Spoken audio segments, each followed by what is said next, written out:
बहुचर्चित सरपंच संतोष देशमुख हत्या मामले में बीड़ के जिला और सत्र न्यायालय में सुनवाई हुई है। इस सुनवाई के दौरान सरकारी पक्ष के वरिष्ठ अधिवक्ता उज्ज्वल निकम स्वयं न्यायालय में उपस्थित थे और उन्होंने इस गंभीर प्रकरण में आरोप तय करने की मांग की।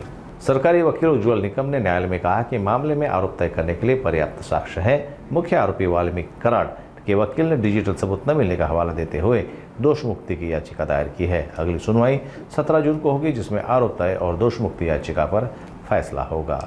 आजची तारीख डिस्चार्ज अर्ज आणि इतर काही मिसलेनियस ॲप्लिकेशन होते याच्या सुनावणीकरता होती। आज तसं बघायला गेलं तर सुनावणी कुठल्याही अर्जाची झालेली नाही, ना डिस्चार्ज अर्जाची सुनावणी झालेली आहे ना बाकीच्या अर्जांची। त्या सुनावणीला काही अर्जांवरती म्हणणं राहिलं होतं किंवा काही आमचे किरकोळ अर्ज जे आहेत त्याच्यावरती सरकारी पक्षातर्फे म्हणणं राहिलं होतं, काही कागदपत्र हजर करायची होती। ह्या किरकोळ ज्या बाबी होत्या, गोष्टी होत्या, त्या आज पूर्ण करण्यासाठी तारीख होती आणि ती तारीखमध्ये आज त्यांनी काही कागदपत्र वगैरे दिलेली आहेत। आता मॅटर म्हणजे डिस्चार्ज अर्ज आणि इतर जे काही मिसलेनियस ॲप्लिकेशन आहेत किरकोळ अर्ज याच्या आर्ग्युमेंटसाठी रेडी आहे। हां, म्हणजे जे आम्ही सुरुवातीपासून काही इलेक्ट्रॉनिक डिजिटल एव्हिडन्स म्हणत होतो ना, तो त्यांनी आता सीलबंद लखोटे त्यांनी मेहरबान कोर्टात सादर करतोय असं म्हटले होते।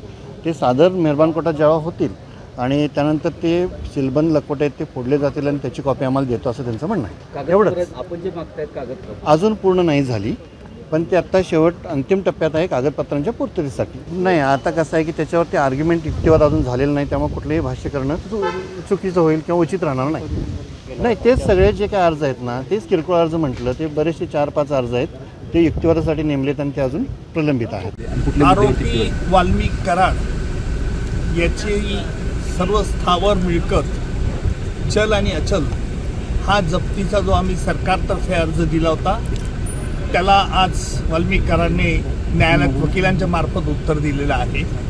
त्या अर्जाची चौकशी 17 तारखेला होईल आणि त्या अर्जावर त्याचा युक्तिवाद माझे सहकारी ॲडव्होकेट कोल्हे हे करतील।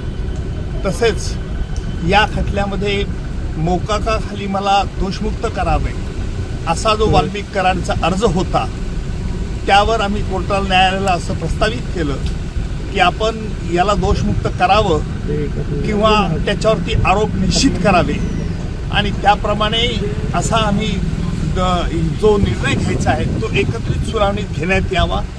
अर्थात त्यावरती न्यायालयाने आणि अर्थात बचाव पक्षांच्या वकिलांची हरकत असल्यामुळे बचाव पक्षांच्या तर्फे असं सांगण्यात आलं की प्रथम दोषमुक्तीतून त्याला मोकाखातून त्याला मुक्त करावं, या अर्जावरती चौकशी व्हावी, त्याला आम्ही हरकत नाही असं म्हटलं आणि म्हणून आता वाल्मीकि कराडला मोकाच्या तरतुदी लागू होतात किंवा कसं यावरचा 17 तारखेनंतर युक्तिवाद होईल। त्या दरम्यान 17 तारखेला जे काही अर्ज न्यायालयात प्रलंबित होती त्यावरती युक्तिवाद आणि न्यायालय त्यावरती निर्णय येईल। 17 तारखेला ही तारीख फार त्या अर्जांच्या चौकशी करत असल्याने मी त्या तारखेला उपस्थित राहणार नाही, परंतु ज्या वेळेला महत्त्वाच्या घडामोडी असतील त्यावेळेला मी निश्चित न्यायालयात हजर असणार आहे आणि तसंच माझे सहकारी ॲडव्होकेट कोल्हे हे सरकारतर्फे बाजू हे 17 तारखेला मांडतील।